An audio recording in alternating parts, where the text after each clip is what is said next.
with that, welcome everyone to our very first Law and Legislation Committee meeting of 2026. I'm gonna have to get used to writing that year on papers. It always takes a while. So with that, Madam Clerk, will you please call the roll and establish quorum? Thank you. Councilmember Dickinson, Councilmember Pluckybaum, Councilmember Jennings, Here. and Chair Maple. I am here. And then please rise if you are able.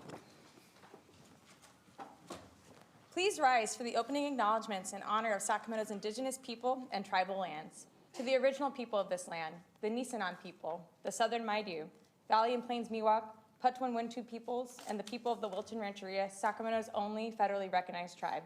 May we acknowledge and honor the Native people who came before us and still walk beside us today on these ancestral lands by choosing to gather today in the active practice of acknowledgement and appreciation for Sacramento's indigenous people's history, contributions, and lives. Remain standing, salute, and pledge. I pledge allegiance to the flag of the United States of America and to the republic for which it stands, one nation, under God, indivisible, with liberty and justice for all. Fabulous. As always, if you are interested in speaking on any of the agenda items, including the consent calendar, you can find slips in the back of the room. Please fill that out and bring them up to the front here, which they'll process your form. We look forward to hearing from you today here in 2026. So with that, we'll bring it to the consent calendar. Any of my colleagues want to make any comments or pull any items from the consent calendar? Seeing none, do we have any public comment on the consent calendar? Chair, I have no speakers on. Okay, we have a motion and a second. All those in favor, please say aye. Aye. Any opposed or abstain? That passes unanimously. Moving on to item 4, our 2026 Planning and Zoning Work Program. Welcome.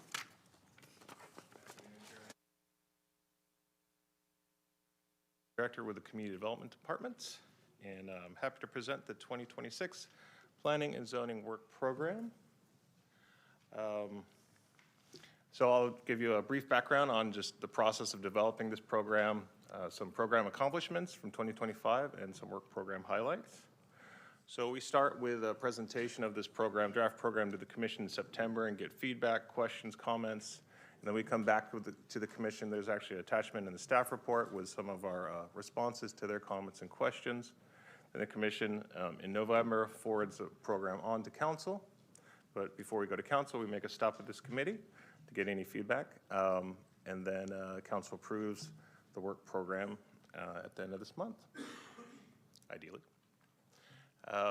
As for the evaluation, some key accomplishments: adopting of an ordinance removing minimum parking requirements citywide. While that was directed by the general plan, it's a significant accomplishment for a city our size.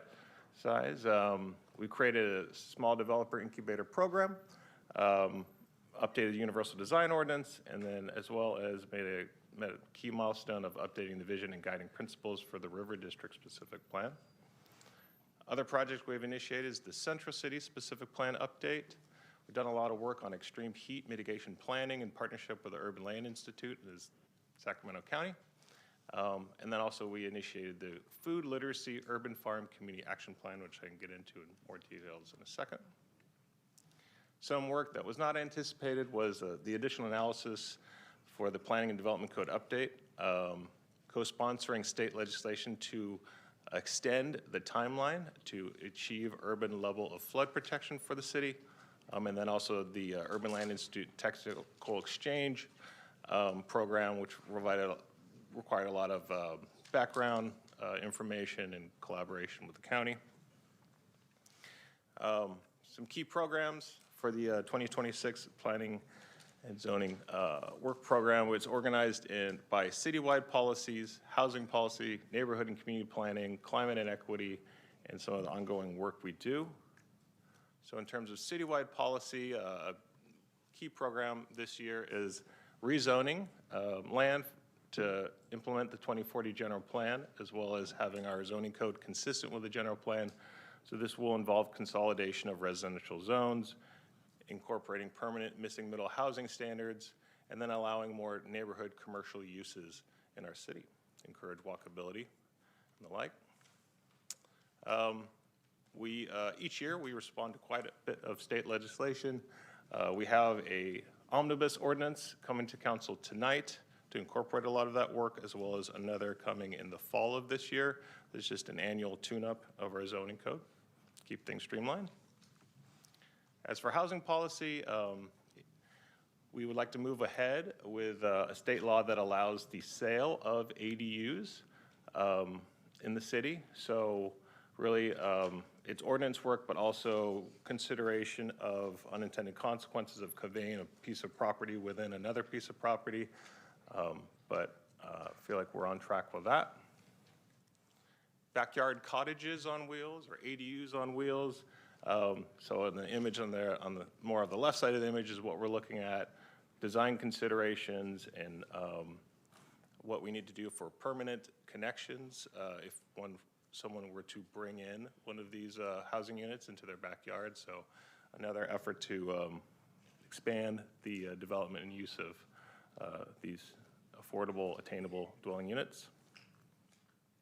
And that small developer incubator program, we're going to continue that in partnership with Build It Green, hosting city events and supporting the small developers that help build ADUs, as well as smaller, more attainable housing developments. As for neighborhood and community planning, continuing to work on the River District specific plan update. We hope to have a public review draft available in the fall with hearings by the end of the year. And also the Central City, which is on a similar track with hearings by the end of the year as well. For climate and equity policy, continuing to explore a REACH code in our local building code that would require a heat pump air conditioning unit, as well as furnace upon replacement. This would go very far in addressing carbon emissions in our existing building stock. Updating our vehicle and bike parking requirements with maximum vehicle parking requirements along transit corridors, and making some adjustments to our bike parking requirements. And so this should be before the council in the spring. And then to further our EJ environmental justice goals, particularly access to healthy food, partnering with the Food Literacy Center to create an urban farm community action plan. We have an urban farm near Leotato Floyd Elementary, so this effort will have a lot of community engagement and a lot of education about improving food access, healthy food access. As far as ongoing work, we have our Planning Academy. The 24th class is starting in this March, and the applications period is still open. It closes on January 23rd, so please share with your constituents that opportunity. And just general considerations, we do have a little bit more constrained resources with this structural budget deficit we are working with. Have the same staff capacity, but certainly from the federal government side of things, reduced assistance with climate policy and other programs. That concludes my presentation. I have a lot of the staff leads here available for specific questions if you have any, and I have the work program attached to this presentation if there's a specific thing you wanted to ask about. Wonderful. For the sale of ADUs, do you have an estimated timeline of when that work might be done for the ordinance changes? I believe by this fall, Greta? I think in the summer. In the summer. Summer, oh, fabulous, okay. With that, do we have any public comment on this item? Chair, I have no speakers on this item. Speakers, okay, any questions or comments from my colleagues? I see Councilmember Dickinson. Thank you, Chair. I just had a couple of questions, Greg. One having to do with the assessment or evaluation of the missing middle ordinance, and I had been under the impression that that was going to happen last year. Then it became early this year. Now, according to this schedule, it's the second and third quarter for the commission of this year, and commission and council at the end of the year. What's causing this delay? The biggest factor is as we've continued to get applications for missing middle housing, some of the lessons learned we've had, and we look at what other communities are doing. We have a pretty rigid bulk control approach when it comes to design, scale, and massing of these developments, and we've brought Opticos back on board to pivot away from this approach to more of a building typology approach, really, and also looking at areas of the city. So we have a maximum floor area ratio of 1 for most of the city, but near transit is FAR 2. And so what are the difference in building scale and massing between those two areas in the city? You know, for FAR 1, we're looking at more house scale in those existing neighborhoods, but as we're getting close to transit, what is a more intensive approach? And so we'll be coming to council with our recommendations and analysis on that, but really rethinking that approach has created more of a delay than we anticipated, but I think it's an important shift and change for the city. It's involving rezoning over 100,000 parcels likely, and restructuring our residential zones. So we wanted to take a bit more time to see if we can do it right, get off on a good start. Well, I appreciate the additional consideration, but I don't want to, as a consequence of that, to end up with a repeat of this problematic instance we have had in Robla. And so, while I'm very supportive of the missing middle ordinance, generally speaking, and I think what you're speaking to is its application in different circumstances, but I'd hate to see us get into a repeat because we're doing that analysis, and in the meantime, something comes in that is equally or more problematic than what we've been going through this last year. So I don't know if there's a way of addressing that, but I'd like to at least explore it. I think, you know, when it comes to what we've seen is the adequacy of infrastructure for some of these projects, looking at specific scenarios and having objective considerations for what is inadequate is something that we can do as staff without a code change. And so I've been having conversations with Public Works and utilities, and from this example that you're speaking of, intensifying development in an area where you have a street that's 18 feet wide. We have findings already in our code for that type of consideration, and so I think that's something we can address earlier. Okay, if you think you have the flexibility and the discretion within the ordinance and the rules you're working with now, that's fine. If it takes some sort of interim action to address it by the council, then I'd be interested in that too. But if you feel you can address it without the necessity of that, that's even better. I think, yeah, it just requires coordination with the different departments, fire, solid waste as well, for us to really be on the same page and consistent in how we approach this. Thank you. One other question, and it has to do with the item on the work program of adoption of a truck route map in the 2040 general plan. So I wasn't quite sure about this. Is this, can you, and I don't know if you're going to get to it or not. I see it's of medium importance. Is this simply taking what have been designated as the truck routes and formalizing it in some fashion consistent with the general plan, or is it identifying truck routes? Or what does it encompass, if you can briefly tell us? Yeah, it is required by AB 98 that we adopt a truck route map in our general plan by the end of the year.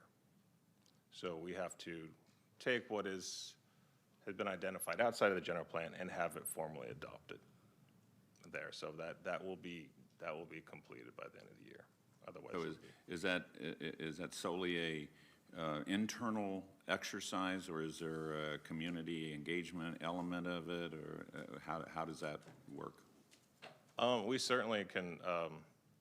I mean, we will be bringing it forward to council for adoption and going to Planning and Design Commission, and certainly we can engage with the community about the effort. And I'll just note, we are updating our general plan in a couple of years. We're going to start that update, scoping out this year. So the truck route map alone has, I don't know if how much of a policy impact it has in terms of regulating land use. There's further policies I think we would need to identify in relation to that truck route that could impact land use in the city. So that could be another level of effort and outreach with not just community, but also business interests. That could be part of the general plan. All right, maybe this warrants a little further discussion offline, because we've got some real sensitive issues with respect to truck movements and truck routes throughout District 2. So I don't know if this presents an opportunity to address those, or this simply reflects what exists. So maybe we can have some further conversation. Sounds good. About that. Okay, thanks, Chair. All right, thank you, Councilmember. And just a quick follow-up. So what I heard you say on the missing middle ordinance is around some of the challenges of the restrictive nature of bulk control. But I think I remember last year there was kind of a big discussion at this at one of our hearings, and there was some community groups that were organizing to kind of get rid of bulk control in the general plan update. And what I think I heard from staff at the time was essentially that there was a strong effort to keep that in place. Is that changing? It is. In order to have the interim ordinance and have something in our zoning code in the interim, to implement missing middle, we needed an objective standard, because under state law, to regulate housing, you need clear objective standards that everybody understands. Bulk control is that clear standard. So what we would like to do is pivot away, but with a different set of standards that are more based off of building typology versus just an envelope that you can build within, and more context-sensitive design standards. But all of these are predictable for the community and development. Okay, well, that makes a lot of sense to me, and you know I support that, so thank you. So with that, does this require a vote? Do I have a motion on this item? So moved. Do I have a second? And a second. Motion and a second. All those in favor? Aye. Any opposed or abstain? That passes unanimously. Thank you. Okay, moving on. Review and approval of the city's state and federal legislative platform. It's your moment to shine. Thank you. Excuse me. Consuelo Hernandez, Director of Governmental Affairs. I'm pleased to present today a draft of the city's 2026 state and federal legislative, or state and federal legislative platform.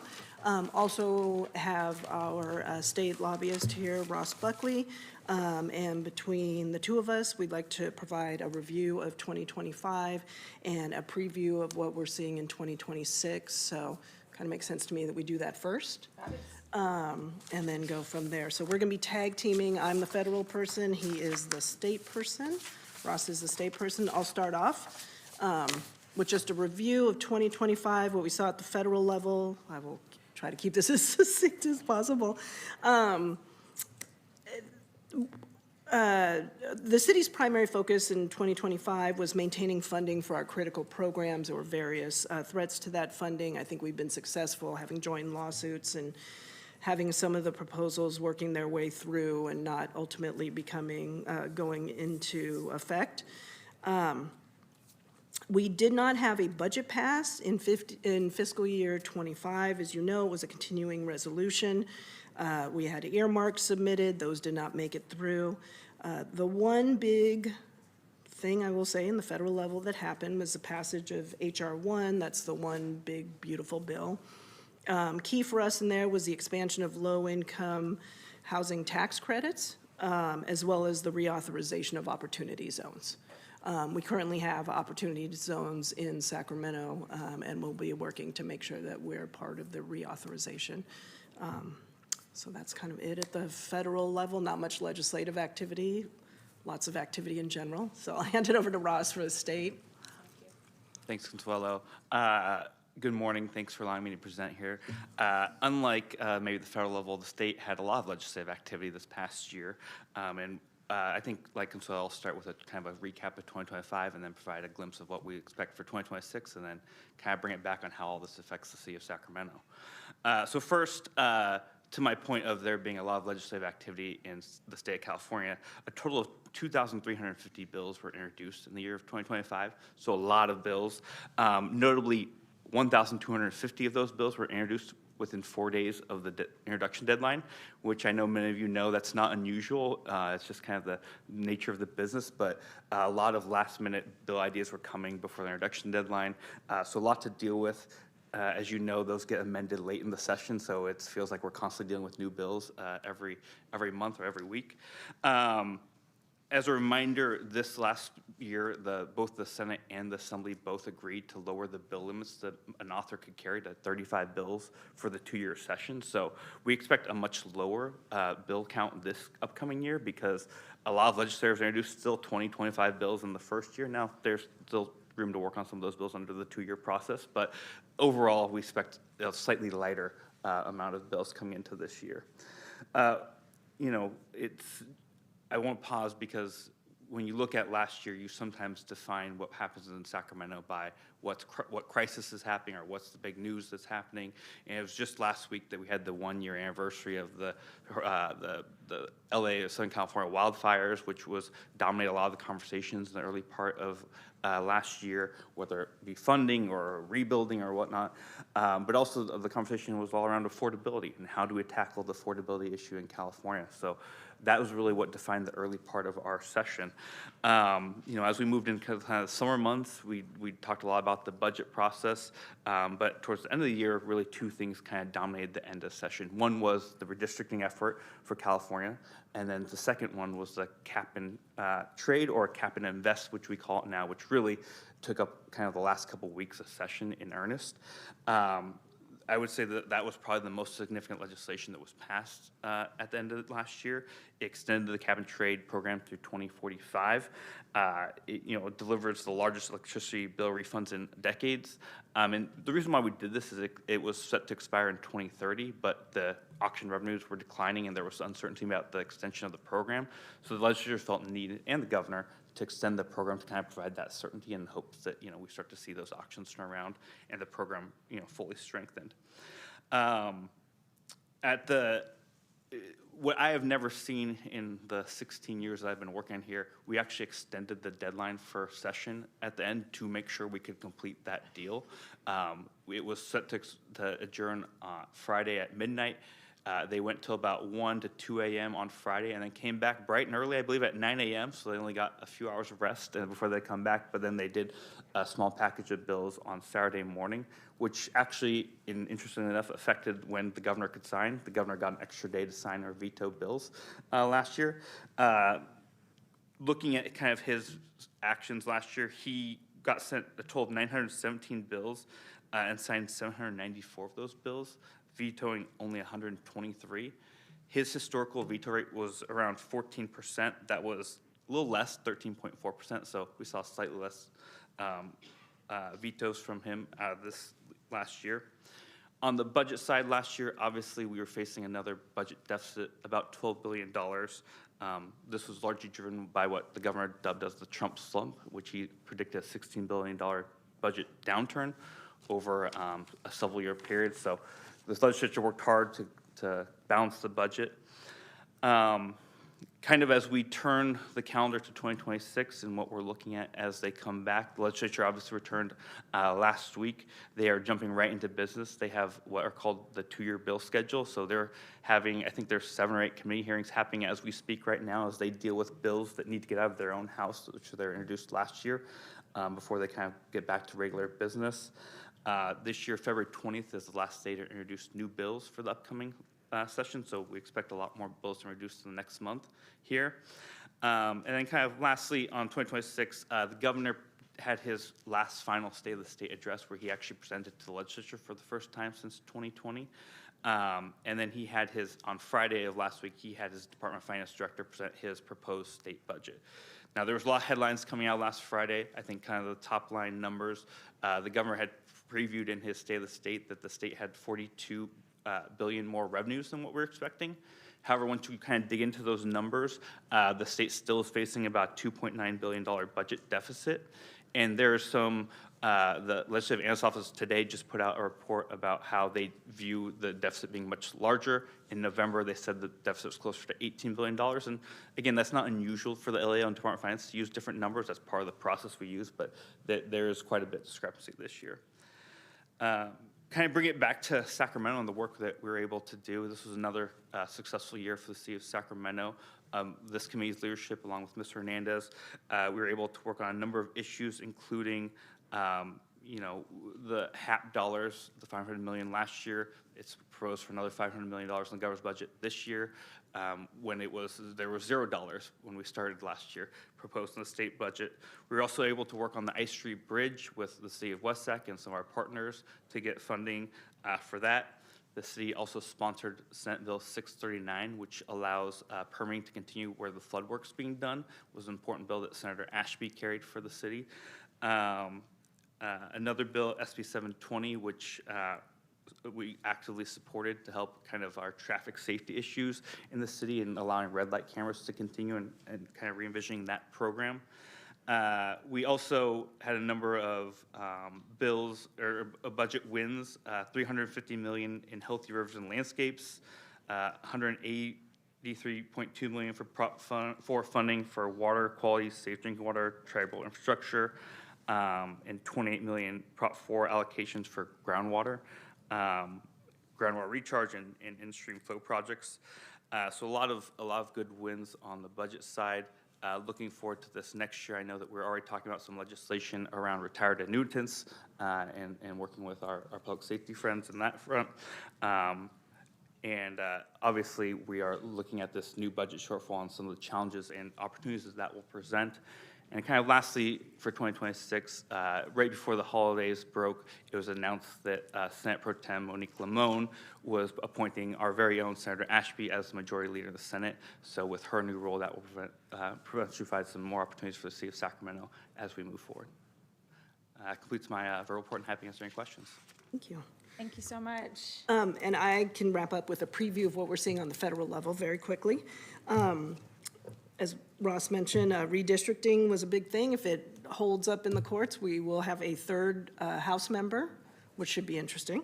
We have 17 days until the current government funding expires, so Congress needs to either pass the remaining appropriation bills or we get another continuing resolution.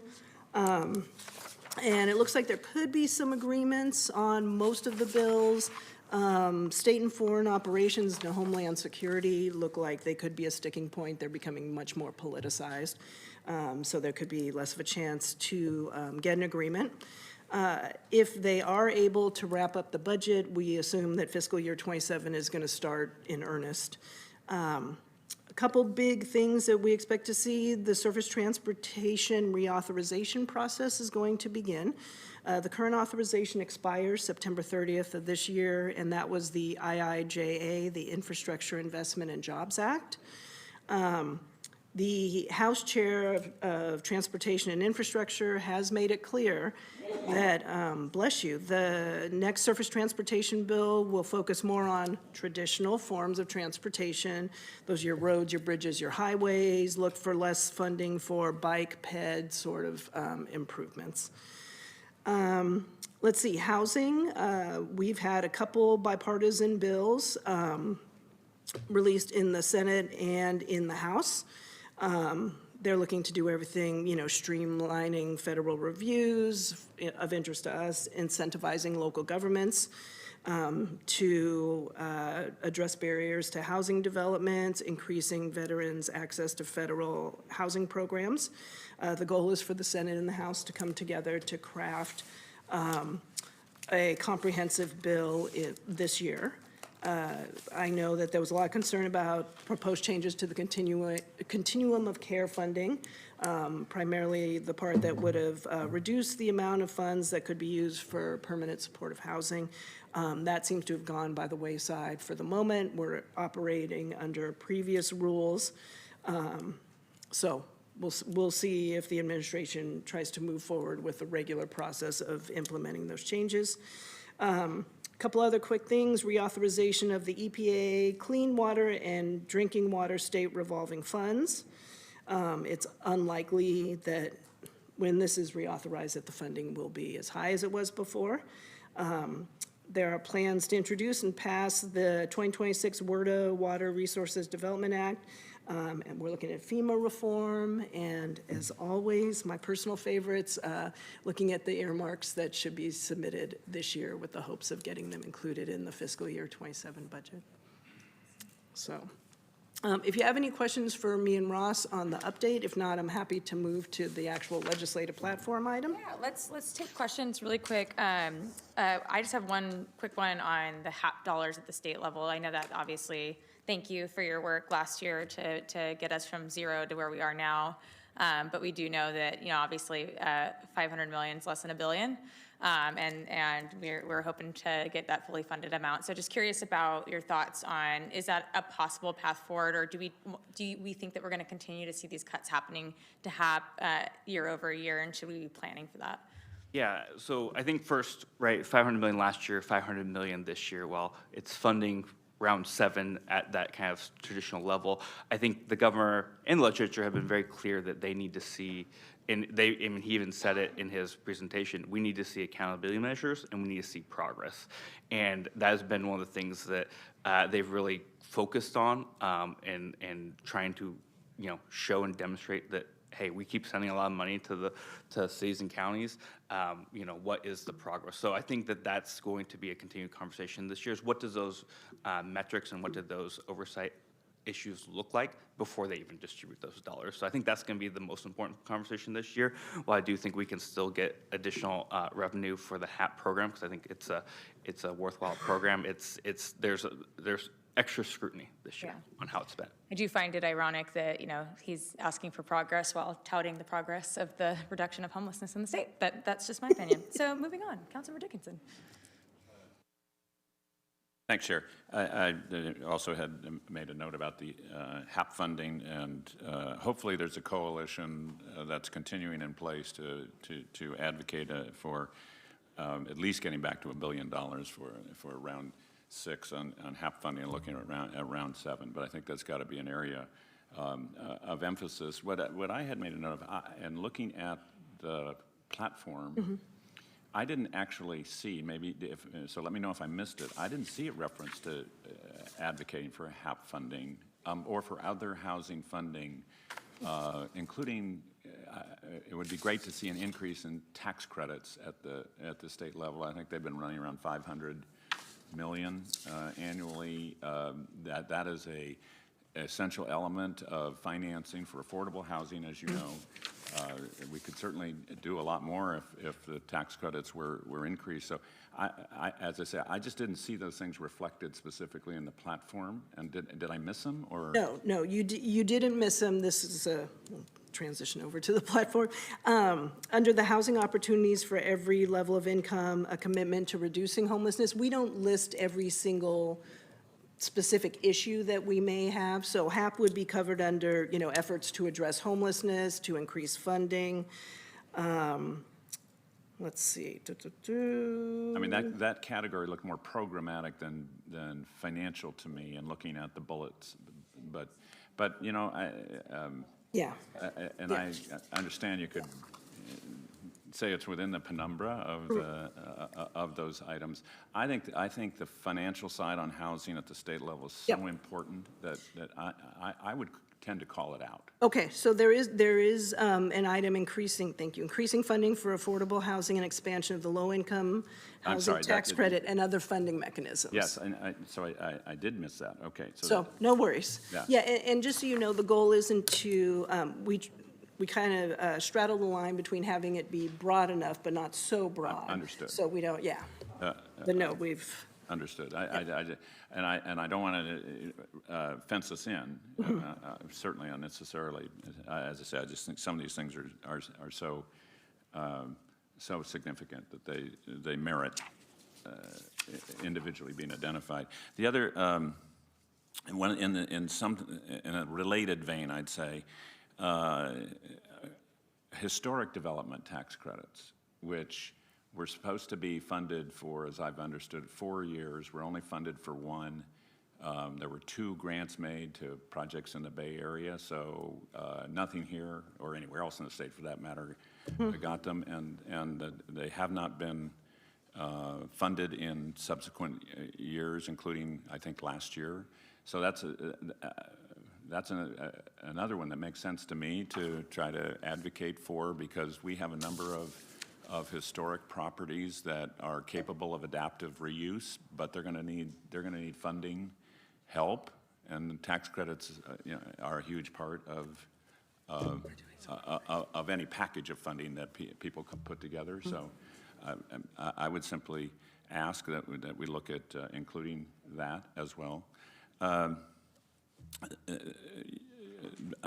other thing that it's not so much on the legislative side, it's more on the administrative side, admittedly, but you mentioned a couple of instances of Prop 4 funding. We've got additional categories of Prop 4 funding that should be coming up this year for parks, for farmers markets, for things like this year or next year, I would think. So are we tracking that? Are we identifying opportunities for our operating departments then to put in grant applications? How does that function?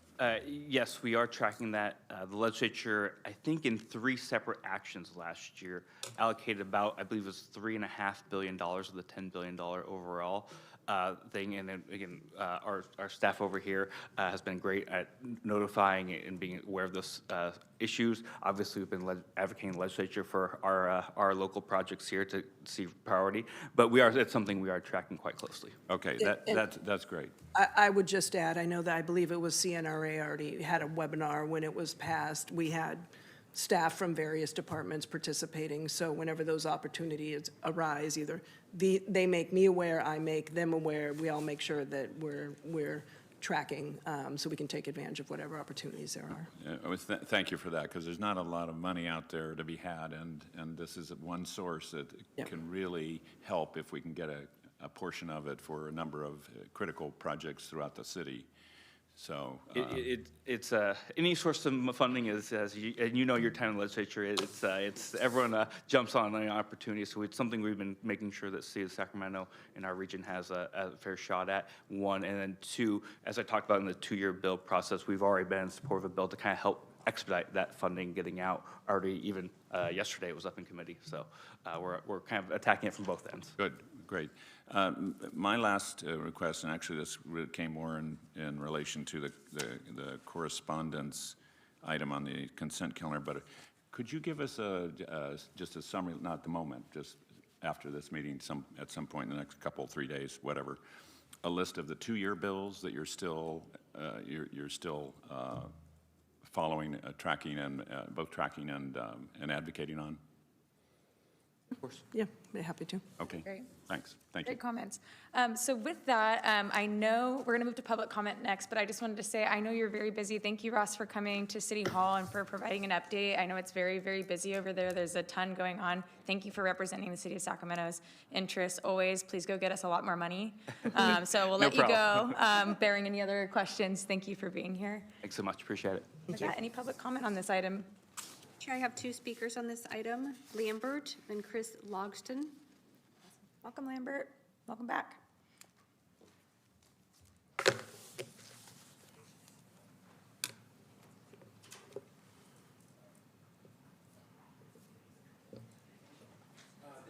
This is actually the first time I've ever been to this commission. I've been to a lot of commissions. The only one who can beat me is Minty Cuppy, because I have been to a lot of meetings. And I'm glad I came because my family and also the millennials that helped me, they called me last night and said I had to come today. And I said, why today? Because there's a millennial that's the chair. I didn't know that. And so that's great because it'll give the rostrum a different perspective, like what Mr. Dickinson just did with the people who presented it. You need somebody like that who can ask questions that they didn't talk about, and then he made them realize there is more money available. When you have a structural deficit, I run a business, I cannot go to my family and talk about any kind of deficit as the CEO. They won't tolerate that. Now, the fact that I'm the founder, they can't throw me away, but that's true. You must have sound fiscal responsibility. What Mr. Dickinson was talking about will help you. That should not have not been in the platform. I haven't looked at it. I'll study it when I get time. And whenever I hear staff say they work really hard and all of that, that's one thing. But you're being paid to work.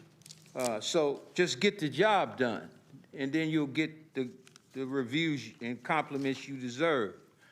Now, the millennials gave me this to give to City Council or Chair Maple, and this is from them to you. And I told them I would give it to you. So this. Thank you, Mr. Davis.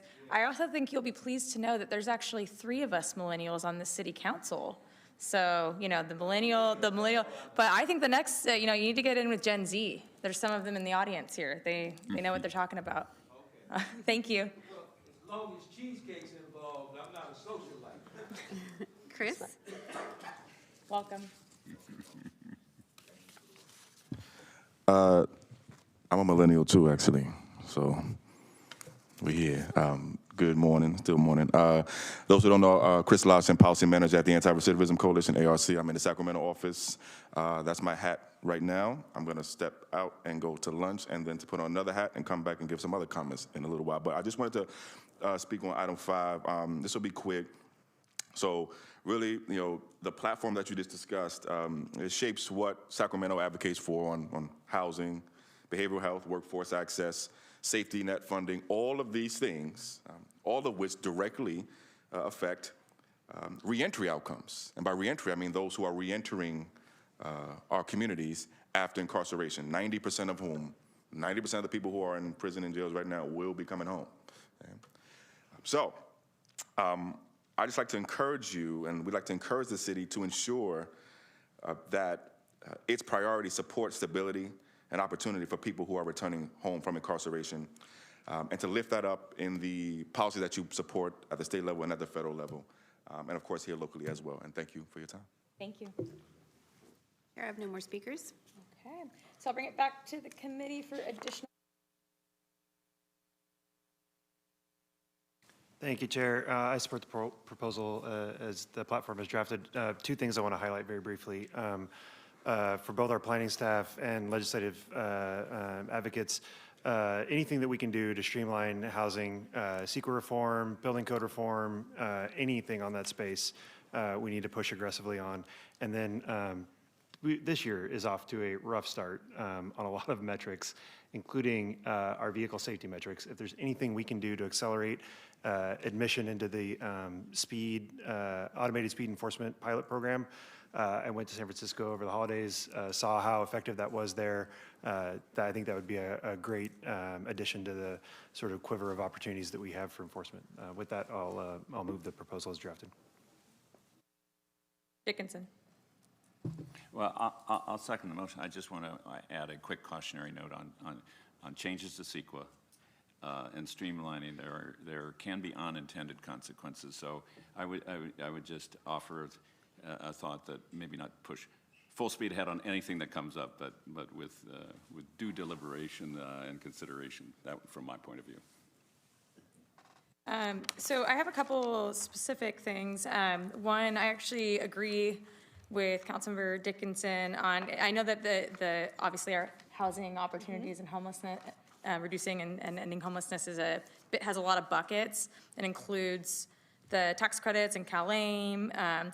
I do think there might be value to calling out HAP specifically. It's implied. We know that we're doing it. We know that we're part of a bigger coalition that's pushing for that. But just being really clear to the public that this is a priority for us and we're continuing to fight for it because we are, I think that would be really helpful. The other thing under that same big bucket is we have the exploration of a shared governance model for local homelessness efforts. I'm not sure if this was in the last one or not, but I know that there are at least 5 members of this council that have called out specifically interest in a joint powers authority. And so I would be interested in including that as an option here. So something like shared governance, including the possibility of a JPA, because I know there's also others that have different opinions on that. So I don't want to, be exclusive, but I think it would be worth sharing just because I know there are at least a majority of the city council that has expressed interest in that. And so with that, those are my only 2 suggestions. I don't know, do you need us to include that in the motion? Or can you get that as direction? I can give it as direction. I make the changes before they go to council. Okay, great. And then Councilmember Jennings, any comments from you? Okay. With that, we have a motion and a second. I think I heard a second. All those in favor, please say aye. Aye. Any opposed or abstained? It passes unanimously. And thank you very much for the very thorough report. I was thrilled to hear from Ross, and I'm just always blown away when I read through our platform and realize just how much we're working on at the federal level and the state level every day. So thank you. Okay. We are going to move on now to item number 6, amending Sacramento City Code related to the number of swine, dogs, and cats per dwelling unit. Good morning, council members. So this is a slight change to our current code. It specifically pertains to the number of dogs residents can own. Currently, you can only own 3 dogs in the city of Sacramento. As we all know, we have a lot of pet lovers in Sacramento. We also have a lot of pet lovers that are rule abiders, and so they won't get that 4th dog. They won't adopt that 4th dog because they don't want to get a citation if they have too many animals. And so this was actually brought up in the Animal Wellbeing Commission. It's something that they supported. It is the same as the county, and there's always been some confusion. In the county, you can have 7 cats and 4 dogs. In the city, you can have 7 cats and 3 dogs. There is one slight difference in ours. While many cities and counties have gone away with their mandatory spay and neuter, because as many of us know, there is a shortage of veterinarian services, especially to our lower income residents. And so what we wanted to do is make sure that we encourage people to adopt a 4th animal or rescue a 4th animal, but that we do want to require them to be spayed or neutered. Because if you can afford to have 4 animals, we think that you could probably afford to go ahead and afford to get them spayed and neutered.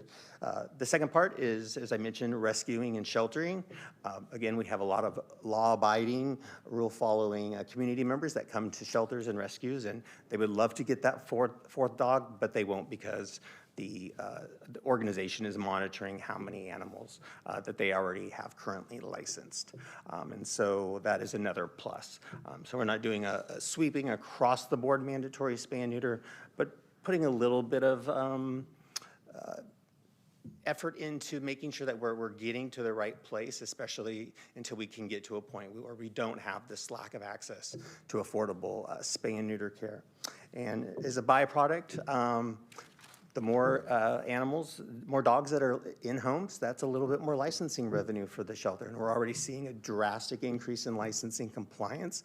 And so this is just one more thing that will help the shelter, especially during the budget time right now. I did receive one constituent comment or question regarding this with basically the question of, why not align with the county's language on licensed pet versus the spay and neuter? I hear you say that we want to encourage that. But they're saying that this could be an issue potentially if folks have, if they have an animal that, is exempted from that for one reason or another. So just curious if you can speak a little bit to that concern. So there is a separate code that addresses licensing so that they're still required to license their pet because they would have to provide us proof of spay and neuter, and then at that time they would also have to provide us. Okay. So you're saying it wouldn't be a concern? Correct. Okay. Okay. That's my question. Any initial questions before we go to public comment? Nope. Okay. Do we have any public comment on this item? I have one speaker, Dia Good. All right, Dia, the one that sent. I have your email in front of me. And there is a concern. Good morning. There is what appears to be an inadvertent error in the drafting of this proposal. First, this language was never went before the commission for review or public comment. Just the concept was discussed. And the only way it aligns with the county ordinance is by increasing the number of permitted dogs from 3 to 4. The county ordinance does not include the spay and neuter clause, and neither did the city's prior version of the ordinance. And I contacted the county this morning to double check. So spay and neuter is something that they added. So let me explain. All dogs in the city and county have to be licensed, but all dogs are not required to be altered. Both city and county provide for the licensure of unaltered dogs, clearly stating the dogs that are too old or sick or are show dogs, after providing specific documentation, can receive an exemption and an unaltered license. If this language is approved as is, you will be prohibiting 2 groups of dog owners with legally licensed pets from obtaining another dog without any rationale.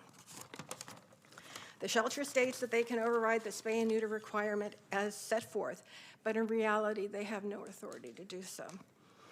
And they can't waive the ordinance requirements. So, but there's a simple solution, and that's just to add after section B and the word spay and neuter, a comma, and the language, quote, unless exempt in 9.44.490, which is the city's licensing ordinance. So that's my request for your consideration. The ordinance is what it says it is. The shelter can't interpret it the way they would like to, so the language should just be cleaned up. Thank you. Chair, I have no more speakers. Okay, so I'll call you back up, thank you. So hearing now from Ms. Good, do you think there's value in her suggestion adding subsection B? Because I'm hearing that this might be a concern if someone adopts a pet and let's say they're too old to go through spay and neuter, that could be a challenge under the current language. Yeah, so when somebody no, it would not be it's not a huge deal to add that. But second, we do get the waivers from the veterinarians because the animal's too old or it has a health condition. We regularly have pets at our shelter that our veterinarians will approve an adoption because without the animal being altered because, again, it's too old, it has an underlying health condition. So it's typically not an issue. Veterinarians, especially in private practice and shelters, they're not going to put their license on the line asking for a waiver for an animal that has no underlying health issues that would not require it to be spayed or neutered. Okay. Okay, so what I'm hearing is that, that adding this language in could, it's not going to negatively impact what you're trying to accomplish here, and it sounds like it can add in some additional clarity to the public and to our vets. So I personally support that. With that, I'll move it on to Councilmember Pluckybaum. Thanks, Chair. Phil, is there any time urgency on this? No, just that, we have a lot of animals on our shelter, and if we can get people to come in and adopt another dog, we would encourage that, and likewise at other shelters as well. Then my recommendation would be to refer this back to the Animal Welfare Commission and have them give some input, see if they can't help us craft a finer version of this before we bring it back. Is that a motion? There you go. Okay. Any comments or second? Yeah, if it is a motion, I'll second it as well. I think that's very important that we look at our commissions in order to be able to hear from them exactly what they think is in the best interest of all. So. Okay. Any other comments from you, Councilmember Jennings? No, this is a very interesting one. I'm hearing very clearly the opportunity to make sure that we meet everybody's needs and to not get in the way of their love of animals. And I don't want to do that. I want to make sure that we do what's in the best interest of the animals and the people who take care of the animals. Yes, and if I had room in my house, I certainly would have 4 dogs because I am a dog lover. So I think this is a great thing, and I'm also a good governance nerd. So whenever we can align ourselves with our peer jurisdictions at the state, it's always a good thing because it creates consistency for the public to know what to expect. So I think this is a great thing. But I do agree. I think we have an animal well-being commission and a lot of really smart people in there that can help advise us. So let's hear from them. And then we'll come back. In your motion, will that come back to Law and Ledge, or will that come to the City Council? Yeah, I don't think we need to hear it here again unless this group feels differently. I think going straight to the council will be fine. Okay. All right. So, and you're good with that? Second motion, Okay. I will support that. All those in favor, please say aye. Aye. Aye. Any opposed or abstain? That passes unanimously. Thank you. All right, we are moving on to item 7, councilmember proposal for committee consideration, establishing limitations on the number of homeless shelter beds and social service providers within the River District. And with that, I will pass it to Councilmember Pluckybaum. Thanks, Chair. So when I started this job about a year ago, I immediately became aware that the city was out of compliance with its ordinance that had been on the books for decades. We rescinded that ordinance almost a year ago. This is an iteration of that ordinance that I promised to bring back when we pulled the old one last year. So the intent of this ordinance is to take what had been on the books for decades, extend the cap to all of the shelter beds that are currently established, and also provide capacity for the proposed shelter on Bannon Street for an additional 100 beds. So if the correct number is 526, and I don't think it is, it would be 626 would be the actual proposed cap. So the intent here is not to thwart any proposal that's currently coming forward, or to negatively impact any of the existing uses that are conducted within the River District. It is to just establish sort of a boundary for the over-concentration of this specific use. With that, with the chair's permission, I'll invite Devin up from the River District to give any additional comments about what's happening there, and I expect we're going to have some, we got quite a few other comments as well. Devin. Yes, thank you. I'm Devin Strecker, Executive Director of the River District. I'm also a resident of the district as well. So I want to thank Councilmember Pluckybaum for bringing this forward. As he mentioned, for 35 years, we had a similar resolution in place. And when it was rescinded last year, we didn't receive any proper notice or process, despite the fact that we're already carrying a disproportionate share of the city's shelter beds and social services. And today that imbalance is even more severe than it was back in 1989 when the initial resolution was passed. District 4 does have the highest number of shelter beds in Sacramento, and the River District has the highest concentration within District 4. Over 500 existing beds, with more being added, as you mentioned. At the same time, we have among the lowest concentration of housing on offer, so most people experiencing homelessness here in the River District did not originate in the neighborhood. They came from other parts of the city and region. So continuing to add beds here instead of distributing services citywide is not equitable nor sustainable. The River District is less than 2 square miles, yet it has become Sacramento's default drop-off point for services, shelters, for people exiting institutions. This over-concentration has real consequences. Businesses spend enormous amounts of money on security. Many have already left. Others struggle to attract customers, tenants, or investment. The district's reputation makes lower intensity commercial and residential uses difficult to support. We're told over and over when we reach out to the city for support that there aren't enough resources. Importantly, this is not an argument against helping unhoused neighbors. It's an argument for fairness and effectiveness. The River District also contains prime opportunities for developing housing of all types. Saturating the area further with shelters or sanctioned camps works directly against the city's housing production and neighborhood revitalization goals. This ordinance does not eliminate services. It simply asks that responsibility be shared across all districts, rather than concentrated in one small neighborhood that has already done more than its fair share. The River District is at a crossroads. Please approve this ordinance and give it a real chance to thrive. Thank you. Any other, okay. So with that, why don't we go first to public comment?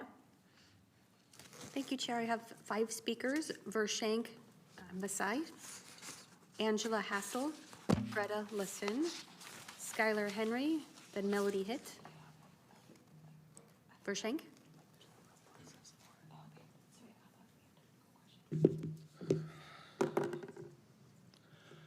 Good afternoon, everyone. My name is Vershank. I'm a lead at Sacramento Street Medicine.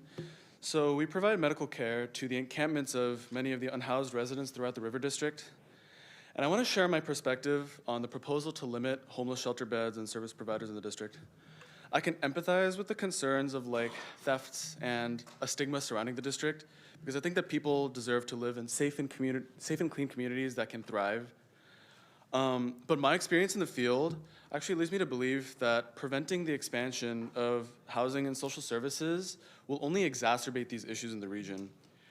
We have some real-time data from an organization called Sacramento Steps Forward that shows that the number of homeless individuals in the city is consistently increasing, and it consistently increased throughout 2025, projecting an increased need for services as the years go on. And so any sort of cap on the expansion would begin to overwhelm the existing resources in the district and prevent unhoused individuals from using them. And in my experience, this kind of heightens the amount of violence and like blight that worsens many of the concerns that the city's trying to remedy right now.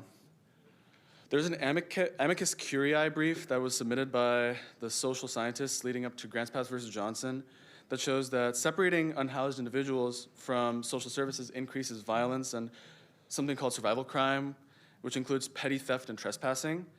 And the concentration of people experiencing homelessness is not caused by the presence of services, but rather it's the inverse. Folks were pushed to the River District in the 50s and the 60s by the city, which resulted in the establishment of these programs in the district to provide aid. And so if the goal is to improve safety and restore dignity in the district, the evidence points to expanding the amount of social services in other districts to balance the distribution of social services, not capping the expansion within the district. So I urge the council to reconsider the ordinance and instead opt for the data-driven approach. Thank you for your comments. Your time is complete. Our next speaker is Angela, then Greta.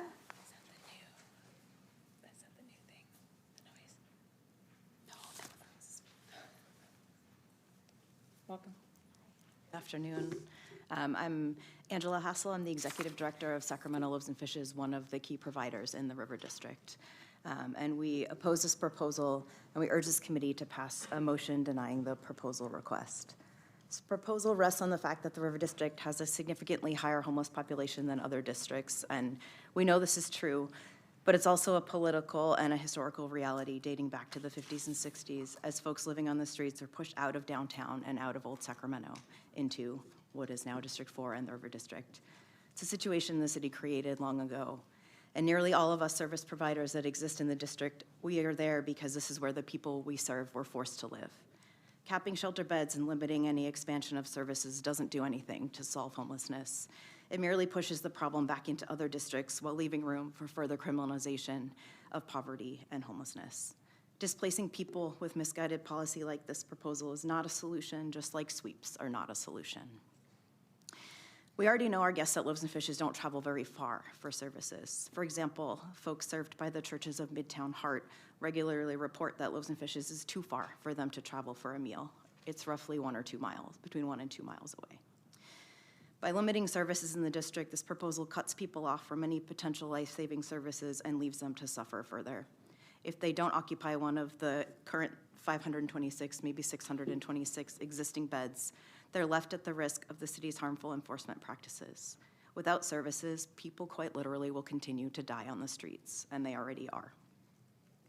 Proposals like this have been brought up to the council before and not always been successful. So let's spend our energy and our taxpayer dollars on real solutions like deeply affordable permanent housing and services that keep people alive and safe until that housing can come available for them. Again, I urge you to utilize option 5 and deny this proposal request. Thank you. Next speaker is Greta, then Skylar. Well, good morning. My name is Greta Lachin, and I'm a River District Board member. My husband and I also own property and a business on the east end of the district on Dreyer Street since 1990. We've been in the district for a very long time. We know there is a pressing need for solutions to homelessness, but our district has suffered disproportionately from the effects. We have over 500 beds concentrated in our 1.25 square mile district. You can walk from one end of the district to the other. That is more than any other council district. And some districts have none. You all know, I'm sure, that we repealed our one protection that we had, a resolution authored in 1989. And that was meant to protect us from the expansion of services and adding additional services. And that resolution was violated over many years. As a result, the River District has really suffered. Businesses have left, many businesses have left, especially in the East End. And our streets, some of them have become no man's land. So I'm asking you today to propose, to support Councilmember Pluckybaum's proposal in the name of fair distribution of these services from one end of the city to the other. And I understand that there are some districts that are over-concentrated already, other than ours, District 2, for example. And I support limiting the district's burdens. So there are many districts that can use more of the homeless. Thank you. Skylar Henry, then Melody Hitt. Welcome back. Morning, everyone. I want to start by saying that I understand, I think I understand probably better than most people in this room what it's like to take those calls and get those emails every day. So I totally get it. And I don't even disagree with the fact that there is a certain inequity to the amount, the amount of impact that it has in that area of the city. The part where I disagree is that we are introducing an ordinance worded around what we're not willing to do about it versus what we are willing to do about it. And so I would say, I agree with you. I think that we should have shelter options and service options in every district of the city. Those things should be expanded. And if you were introducing an ordinance around that, I would be totally behind it. But the truth is that just talking about, well, this is what we're not willing to do, is not an answer. It makes the problem worse. And it's like folks are saying, it's just going to make things harder for people who already have it really hard. So I understand, and I understand what Devin's saying. Like, I get it. But the answer isn't to say, well, we're not going to do these things. The answer is to talk to your colleagues and find ways that you can relieve the burden by handing it off to, or like working with, not handing it off, but working with your coworkers to find ways, create opportunities for people to go that aren't just in the River District. Melody is our final speaker on this item. Welcome. Thank you very much. My name is Melody Hitt, and no, I'm not an actress or a singer or ever was. I have a background. In my legal degrees, I'm a California certified paralegal. I have a bachelor's in organizational leadership and development. I have a master's in education, ABD, PhD in psychology. Before I have my current position as the business administrator for the Salvation Army, I was able to move up here in 2018 due to the Thomas Fire taking my home. I understand homelessness. I understand the impact it has. I understand the economical trials and tribulations that it has, not only on city funding, but local organizational funding. And I understand that the calls that we get at midnight that somebody needs a bed, the calls that we get when a child is hungry. I understand all of that. And the one thing I totally believe in today is collaboration. I do not believe that there should be any borders between a government administration and the nonprofits that totally dedicate their lives to housing on homeless and their communities. What I do agree with is that, yes, I believe that this motion should not be passed, and there should be more collaboration at the local level to those with boots on the ground, not just the administrators, but to the case managers, the program administrators. And even though the River District is a hub and a very concentrated area of homelessness, and those resources do get tapered out very thin, I suggest that possibly you reach out again, collaborate, and get the data sets from those that are in the River District so they can have the feedback needed in order to pass a motion and a plan that everybody can agree on and help those in the community. Thank you very much for your time. Here, I have no more speakers. All right, thank you.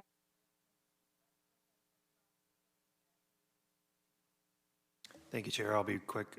First of all, I just want to apologize to everyone, especially the folks in the River District. I should have last year amended the existing ordinance to raise the cap so that we could have stayed in compliance. I think we would be having a much different conversation. I think it would certainly feel different to be talking about raising the cap and allowing for additional services in the district, which is functionally what we're doing. Because we are also reintroducing the ordinance at this moment, I know it feels like we're imposing some new restriction, but what happened last year was, we moved fast, dropped the old ordinance just so that we didn't have that liability risk, and are now bringing this revised version back. Two quick points, and then I'll turn it over. One, we've been having a lot of discussion about affordable housing and in particular, mixed income communities. One of our goals as a city is to provide, wherever possible, the greatest diversity of incomes in a community. So, the history of sort of corralling folks into the River District, I think, is both shameful and not something we want to continue to replicate. That is part of the intent of this ordinance, is to create some downward pressure on the River District that will create some upward pressure in other places in the city for that same use. And the second point is industrial lands. Pell Avenue, Power Inn, and the River District are some of the last industrial spaces that we have left in the city. And as we're looking for opportunities to invest, as we're looking for places for economic growth and development, the things that will fund exactly the kind of housing that we need, those are the kinds of land uses that I think we need to be extra sensitive about, what are compatible types of adjacent uses. So with those two thoughts about mixed income communities and the need to preserve industrial lands, I'll turn over. Thank you, Chair. Thank you. I have a quick question. I see, Tim, that you're here. Yeah, do you have a few comments? Just quickly, yeah. Okay, and then I have a quick question for you, but I'll wait. You might actually answer it with your comments. Sure. Good afternoon, committee members. Tim Swanson, Assistant Director of the Department of Community Response. I appreciate the conversation that's occurring. And objectively, I think we all agree that there's a high impact that's occurring in the River District. I did want to surface with this group, though, the direction that DCR is operating under is to leave all of our options open and to try to increase shelter capacity the best that we can. That's the direction that we've had from the city for quite some time. This ordinance, or this draft ordinance, in some ways appears to be at odds with that direction because it's limiting what can occur in the River District. So I just wanted to restate to this group that our approach and our direction is to create as much shelter capacity as we can because the need is great as well. And as you can see in our shelters, on any given night, there is a demand and there is a need for shelter beds. So I just wanted to share that information with this group. Thank you. And then a quick question for you. As I was listening to some of the speakers and some of the comments from Councilmember Pluckybaum, and do we have a reason to believe right now with current plans that there are additional planned beds or projects beyond what's already been announced for the River District? Other than the safe camping site at Sequoia, right, including that which Councilmember Pluckybaum mentioned? No, not at this time. Okay, thank you. So with that, I'll pass it on to Councilmember Dickinson, and thank you. Thank you. Thank you, Chair. I don't think there's an issue that touches homelessness that doesn't have at least contrasting, if not multiple, points of view. I do think it's fair comment to try to focus on what we're trying to do, not what we're trying to prevent. But I also take Councilmember Pluckybaum's comment into account that by potentially placing a ceiling on beds and services in the River District, we stimulate the discussion about what we need to do elsewhere in other parts of the city. I have been a broken record on saying if you're not, on this issue in particular, in my opinion, if you're not part of the solution, you're part of the problem. Everybody needs to be part of the solution. We have not achieved that in the city, candidly. And we haven't achieved it in the county, for that matter. So there's work to be done there. But it would be blindness, intentionally executed, to say that there aren't impacts in the River District that are significant. And they have been there for a long time. Now, some argue that that's a historical fact, that's been the intention, but our intention needs to change in that regard as far as I'm concerned. So we have work to do to be sure, but we can't continue to think about certain parts of this city as being the default location for additional needed services and beds. And if this proposal helps advance that discussion, then it's a worthy proposal to consider. So the bottom line for me is I think the whole council ought to talk about this, regardless of how we might end up feeling about it. It ought to be something that is taken up by the full council. On that basis alone, I would support moving it on to the council. But I also think that realistically, we have to get to, or continue maybe, it started, but get to the point of recognizing how everybody is part of that solution. So if you have made a motion, you can make it. Sure, I'll make the motion. Okay, I'll second the motion. Motion and second.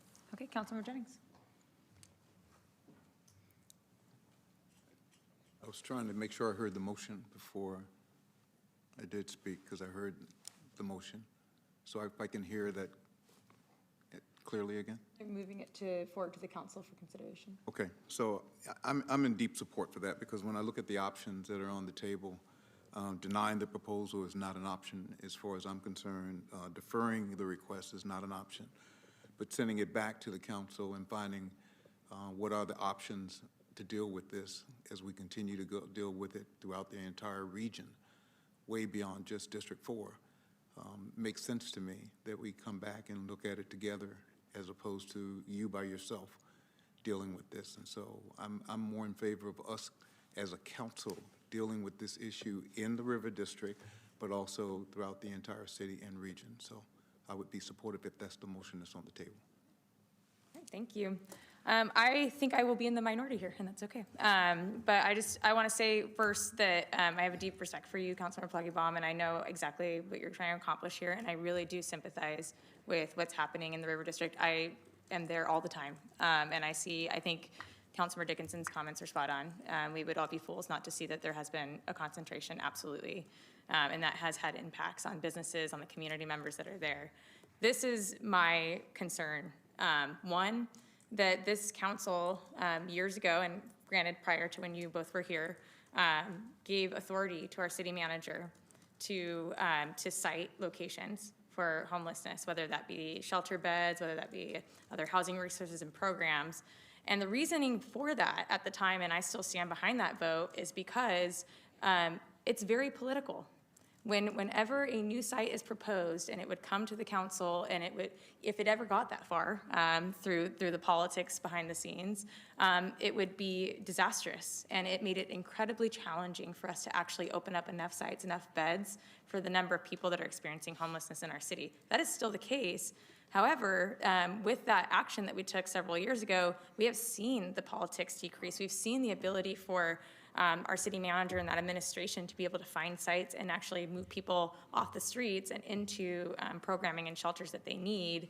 And I fear that this proposal runs afoul of that. We actually need to be giving more flexibility, in my view, to the city manager to do that job and not making it more difficult. My other concern as it relates to this is it feels like it could be a slippery slope. So you have, one community that has very real concerns that are valid, and yet there are also many others.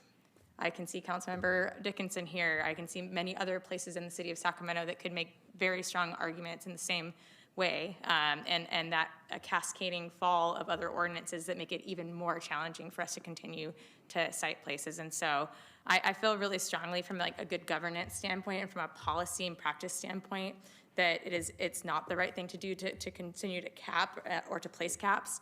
But I do respect what some of the commenters said. We should be placing more locations all throughout the city. I'm a strong proponent of that, and I know that there is not equity at all.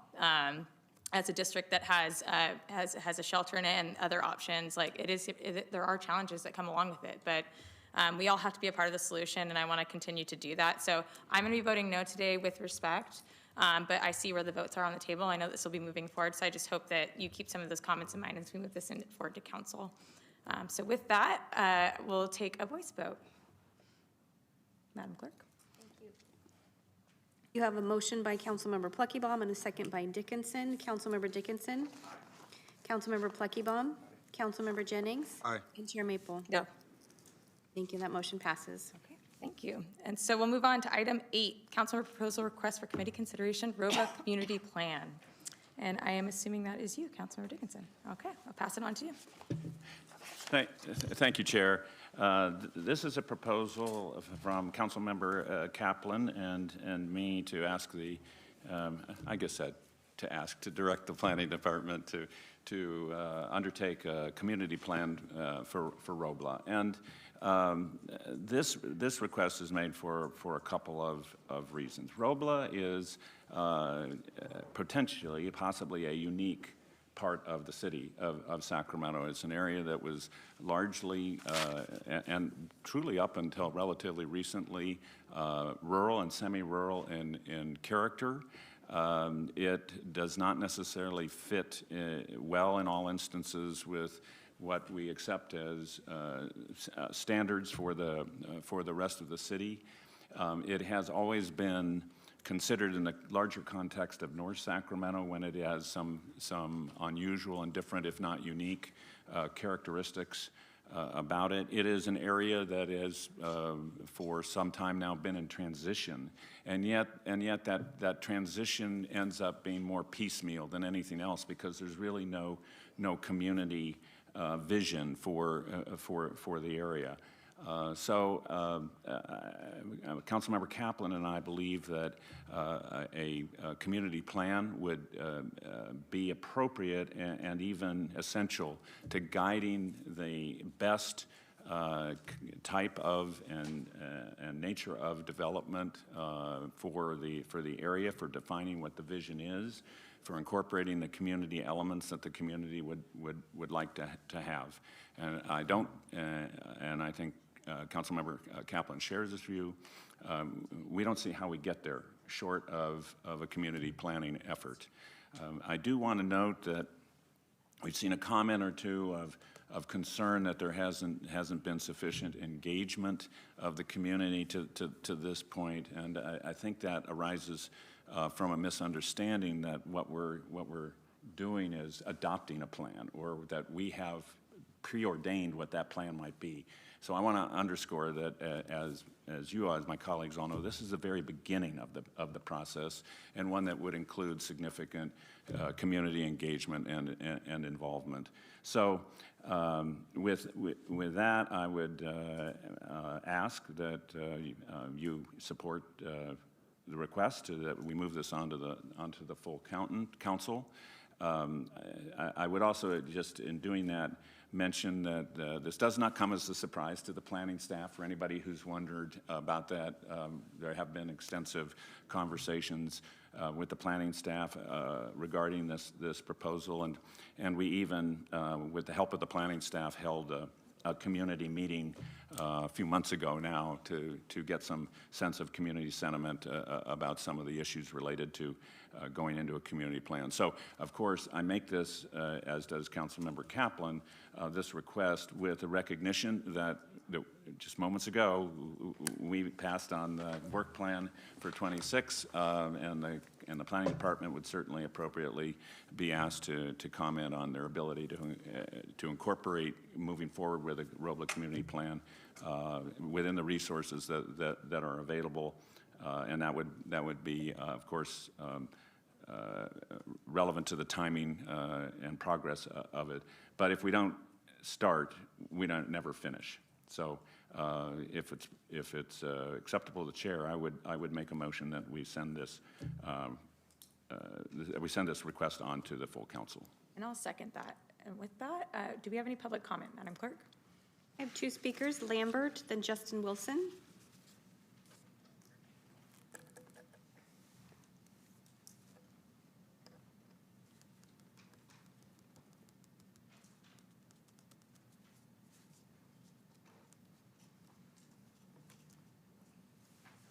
Now I see why they did insist I come. I understand this.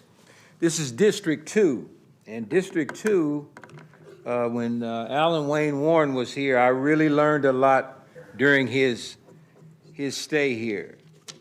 He was brilliant on enlightening us who grew up here in District 2 that this is a district that has over 20 communities. And I've lived in different cities, different states. I've never seen a district that has that many communities. That's the ultimate gerrymander because it weakens the dollar when it comes into a community where I'm from, Del Paso Heights. And so when I see Robla I'd like to see more about that. What actually, and I'll look at the report. I'll get a report to study that because I was on the road. I didn't really have time to even look, but I saw Robla. That's just one of 20-plus communities. So a person like me wants to know, well, what does it cover? What boundaries? How much money's going in there? What's it for? Because the first thing I'm going to do is compare it to Del Paso Heights and say, okay, people there pay property taxes too. So what are we doing here with Robla and then Del Paso Heights? I compare everything to Del Paso Heights in District 2 because I know the denying that my parents and grandparents and uncles and aunts had before I was born and after I was born. So I'm very alert when I see District 2. And I'm not really comfortable with District 1 being part of it unless that district dovetails into District. Thank you for your comments. Justin Wilson is our final speaker on this item.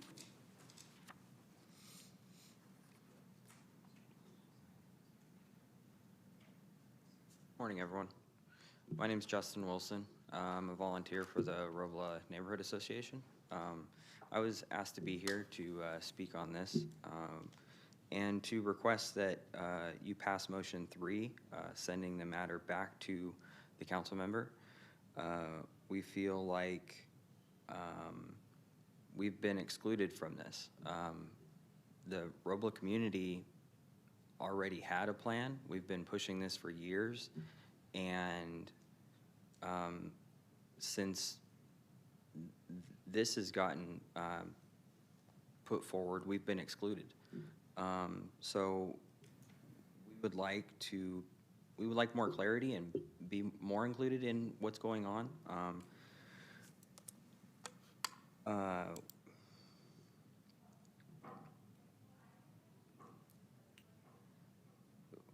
We want to be clear, and we support a need for a community plan that services the needs for the Robla community. It's a semi-rural character, and it includes a culture, an identity that is unlike any other in the city. And we want to make sure that everybody is represented in that. The omission and from other plans further buries and blurs any clear plans for economic, housing, parks, and other community developments. We feel like we've been excluded from it, and we would like it sent back. Thank you. Here, I have no more speakers. Okay, pass it back to Councilmember Dickinson for any closing remarks. No. So with that, seeing no other comments from my council members, we have a motion and a second. All those in favor, please say aye. Aye. Any opposed or abstain? Seeing none, that passes unanimously. Okay, we move on to our final item, I believe. Our final discussion item, so the selection of vice chair for the calendar year 2026. The current vice chair is Councilmember Pluckybaum. I nominate Councilmember Pluckybaum. I would second that. Any other options on this? Do you accept the nomination, sir? Okay, so we have, was that a motion? Nominations don't require a second. Oh, you're so right. Okay, so with that, we have elected our, now pass the motion, right? But you did have a second. Yeah, we have a motion and a second. We Yeah. do. You have So all those in Councilmember favor, please say aye to Councilmember Pluckybaum continuing on for a second term as vice chair. We have one public comment on that. Okay. Mr. Davis? Did you want to vote? We'll hear from Mr. Davis first. Thank you.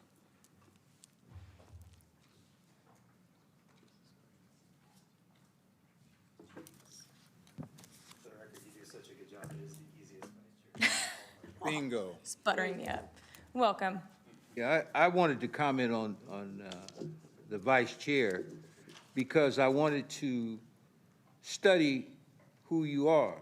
I was a big, there's no shock that I was a huge supporter of Katie Valenzuela, tremendous supporter of hers.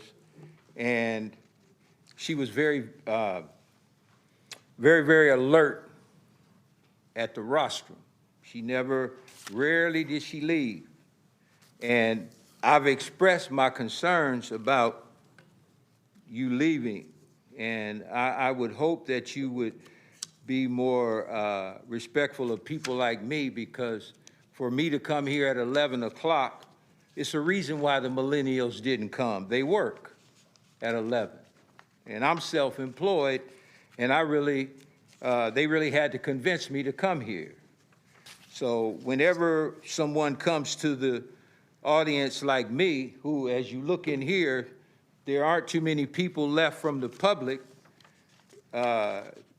you should really go out of your way to stay for public comments, because people like me, this is not about ego.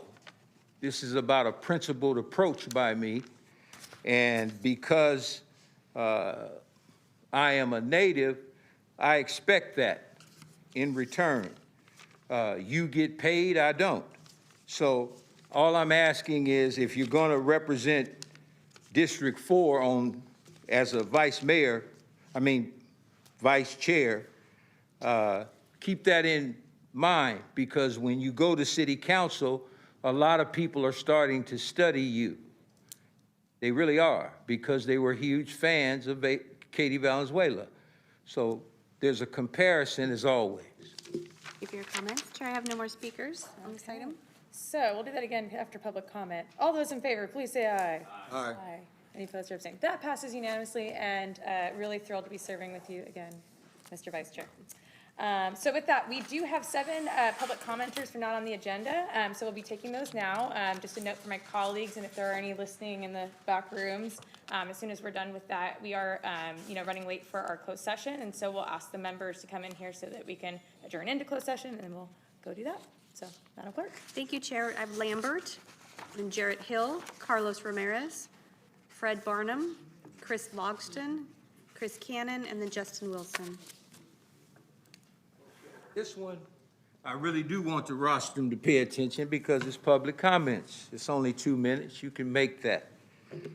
First, I would like to say thank you to City Councilwoman Maple, because there's a lot of millennials that follow you. I didn't realize that, because my focus is on what I do. So the information that I left you is from them, yes, and it'll tell you, when you get time, you don't have to deal with it now, but if you need to reach them, they are the ones that took our family business viral. Now, I'm still catching on to viral, but they talked about global during the holidays. I'd like to see that, because that could lead to major jobs, instant creation, and also, I played our granddaughter's song in here many moons ago, and she's gone to college. That one bite for your life? Yeah, well. One bite will change your life. Well, they'll send it to you. Yes. So you'll know exactly what it said. But they told me to just give that to you, because the millennial's mind is on modern technology. My mind is on cheesecake and carrot cake. So together, during the holidays, we made it happen. I mean, I got to give it to them. We made it happen, and they begged me to come down here to put this on the record. Now, I'm going to end with something that I really want on the record. The city manager who's coming in here, I won't be here tonight, but I want to get this on the record. In her term sheet, it said 0 cause termination when I read it. If that's true, that means the city could terminate her this year with 9 months' pay. So Give your check comments. that out. Jarrett Hill is our next speaker. Following Jarrett is Carlos Ramirez. Welcome. Good afternoon. Good afternoon, everyone. First, Happy New Year to you all. Welcome back. And thank you for the opportunity to speak today. My name is Jarrett Hill. I'm one of the 10 original dispensary license opportunity winners from the CORE program. And our project is truly on the brink of being successful, being open. I'm here today with humility and hope, respectfully asking for your support to help us get this across the finish line. As some of you know, Well, first, let me start by taking responsibility. Despite acting in good faith, we have not opened within the original timeframe, and I fully acknowledge that responsibility that comes with being awarded a core license. I take that obligation seriously. This project is not just a business, it is my dream. I am a United States Air Force veteran, and I have pursued this opportunity with perseverance, discipline, and accountability because I believe deeply in the purpose of the core program. The major setback for us was entirely out of our control, as many of you already know. Our original site was destroyed by fire and burned to the ground, resulting in the total loss of the building and significant disruption to our timeline. Many would have walked away. We did not. We rebuilt, we've secured a new location, a lease with an approved CUP. We have active applications underway for a minor CUP modification, for the city BOP permit, and for the state DCC license. We also strengthened our team with additional experienced leadership and with compliance oversight to ensure long-term success. We're so close, we're ready, we're compliant. Today, I ask respectfully for your continued support, an extension of time request. We ask that it be forwarded on to the full city council for a vote, and so this dream doesn't be. Thank you for your comments. Your time is complete. Mr. Hill, I have your contact information here. I'll be requesting that a representative from the city manager's office follow up with you about the process for requesting extension. Thank you for coming today. I have your email, so we are following up. Fabulous. Thank you. Carlos?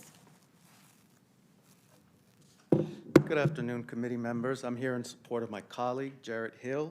My name is Carlos Ramirez. I serve as legal counsel for Green Capital Investments, LLC. This is a vertically integrated cannabis company where I oversee 10 licenses in all aspects of the industry, 8 of which are here in the city of Sacramento. I want to emphasize that I have extensive experience in licensing and compliance, as I've been in this industry since 2017. And I want to reassure the council that I'm prepared to move forward with this project quickly. But we also need reassurances that this extension that my colleague Jared is asking for will be granted. Now, in December, my colleagues and I met with the director of OCM to discuss our plan. While they are supportive of us, they don't believe we can meet that April 1st deadline, which, in my experience, I agree with that. We were informed that only if the council grants us an extension will our plan come to fruition. So for this project, as Jared explained, we already have a location with an approved CUP for a cannabis dispensary. Currently, I already started working on the minor modification to modify the premises to accommodate Mr. Hill's floor plan. In addition, I've also started the application for the BOP with OCM, as well as the state licensing application. Because things are moving along, and based on my experience and my colleague Fred Barnum's experience in this industry, I asked the council to grant this extension. Based on my experience, it takes about a year, more or less, for a license to be issued, so I think that we can be in operation by the end of this year. Thank you for your time. Thank you. Next speaker is Fred Barnum, then Chris Logston. Welcome. Hello, thank you. My name is Fred Barnum. I'm the CEO and owner of Green Capital Investments. I just wanted to let you guys know today, if Jared and Chris are actually granted an extension, I've agreed to finance their project for them. So if the city council is agreeable to that, I'm happy to help them. I'm a local businessman. I've been in, since 1990, I've opened several businesses in let's say, North Sacramento area, and I employ over 250 people. So I enjoy helping people and creating opportunities. So hopefully you'll help him, and then I can help him as well. Thank you. Representatives from Councilmember Dickinson's office should be in touch. Thank you. Chris is our next speaker. I have 3 more speakers.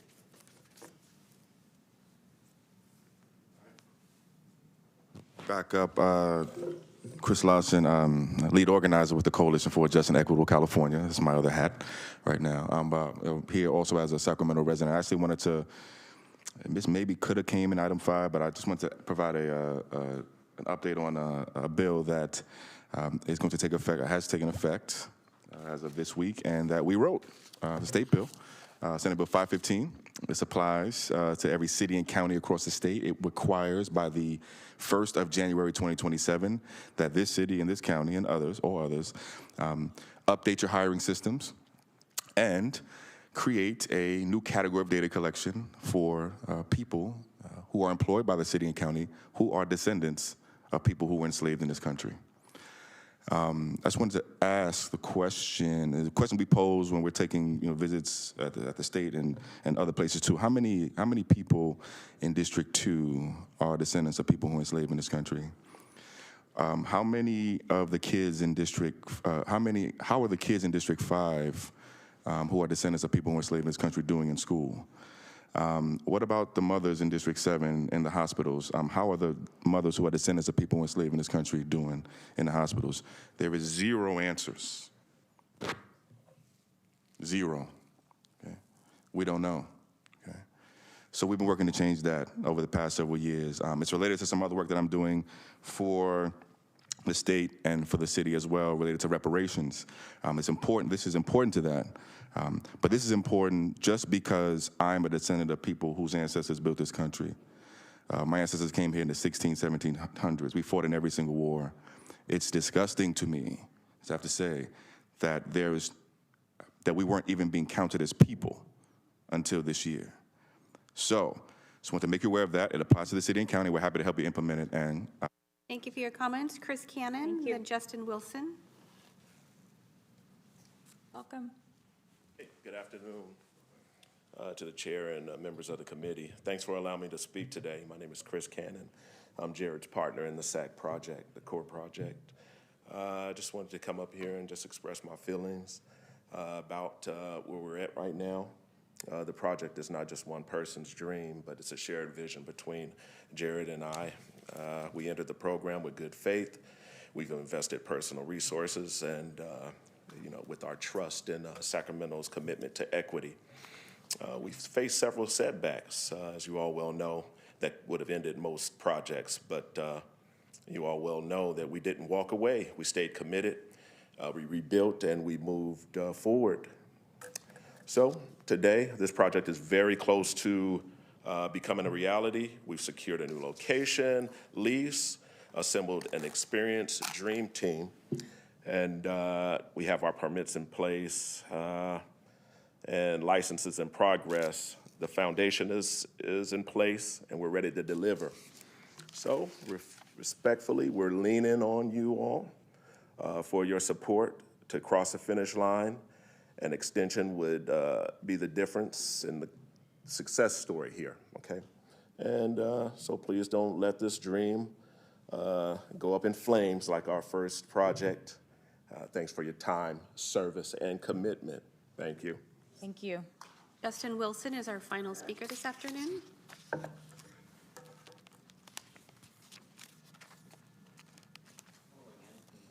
Justin Wilson back.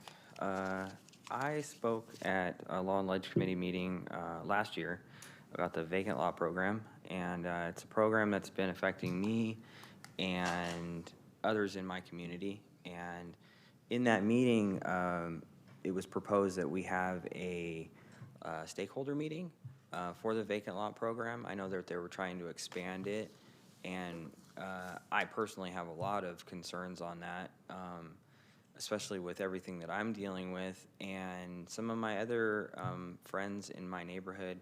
You know, we talk about Robla being unique and not really fitting in with some of the standards from the city. And a lot of the things that vacant lot program has in it affect us directly. You know, some of us have houses and they buy the lot next door, and technically that lot is vacant. Maybe it doesn't have a house on it, but it's being used by, you know, the main house there, or there's other instances. But I definitely think that there needs to be a discussion about that program. So, thank you. Thank you. And I think we will have an update soon on when such a meeting will be held, so we'll keep you in the loop. Thank you. And so, yes, Madam Clerk. Thank you, Chair. If I may, adjourn this meeting to our closed session that we're a little past due to do. We will now adjourn to a special meeting for the purpose of a closed session. We do have a quorum of city council members in chambers. There are 4 items on the agenda. Those items are as follows: conference with labor negotiators, Government Code Section 54957.6. Designated representatives are Shelley Banks Robinson, Aaron Donato, and Tim Davis. Employee organizations are Sacramento City Exempt Employees Association, Sacramento Police Officers Association, International Union of Operating Engineers, Stationary Engineers, Local 39, Sacramento Area Firefighters, Local 522, Sacramento Sierra Building and Construction Trades Council, Plumbers and Pipe Fitters, Local 447, Auto Marine and Specialty Painters, Local 1176, Western Council of Engineers, International Association of Machinists and Aerospace Workers, and all unrepresented groups. Item 2 is Public Employee Performance Evaluation, Government Code Section 54957B1, title is City Treasurer. Item 3 is Conference with Labor Negotiators, Government Code Section 54957.6. The agency designated representative is Mayor Kevin McCarty. The title is City Treasurer. And item 4 is Public Employment, Government Code Section 54957B1. The title is City Attorney. We have no speakers on any of these agenda items for the closed session. Chair, you may adjourn to closed session. We are adjourned to closed session.